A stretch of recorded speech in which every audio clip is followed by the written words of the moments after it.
Ça fait partie de ces expositions atypiques qu'il faut vivre pour comprendre.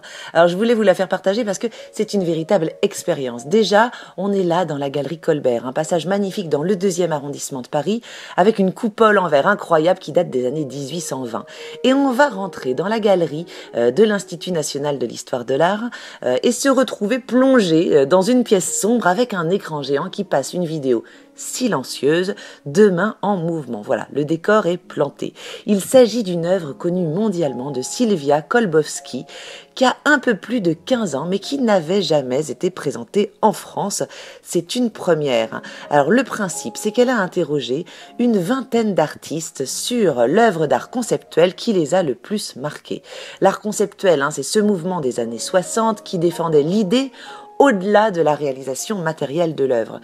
Chaque artiste va nous raconter spontanément une œuvre qu'il a vue quand même 40 ans plus tôt, sans avoir été préparé à la question.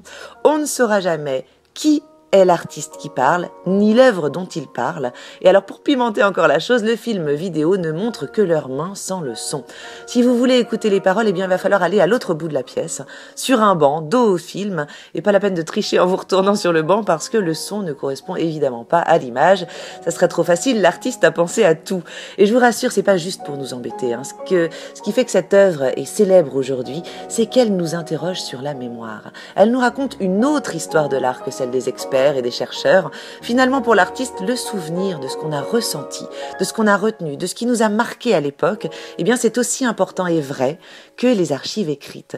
Avec leurs gestes, les artistes nous racontent des histoires. Avec leurs mots imprécis, leurs rires, leurs doutes, leurs hésitations, leurs gênes même parfois, ils nous racontent encore autre chose. Voilà, c'est gratuit, vous pouvez y rester le temps que vous voulez.